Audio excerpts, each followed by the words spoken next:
The National Weather Service in Lake Charles has issued a severe thunderstorm warning for northern Jefferson County in southeastern Texas, western Orange County in southeastern Texas, until 11:30 a.m. Central Daylight Time. At 10:35 a.m. Central Daylight Time, a severe thunderstorm was located near Fannett, or 7 miles north of Hamshire, moving northeast at 30 miles per hour. Hazard, 60 miles per hour wind gusts. Source, radar indicated. Impact, expects damage to roofs, siding, and trees.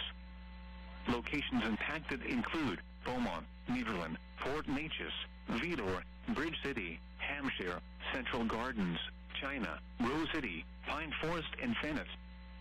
This includes Interstate 10 in Texas between mile markers 865 and 833. A tornado watch remains in effect until 4 p.m. Central Daylight Time for southeastern Texas.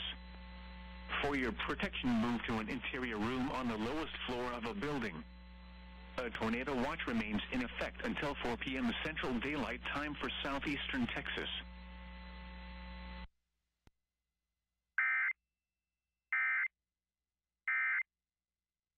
Form our economy.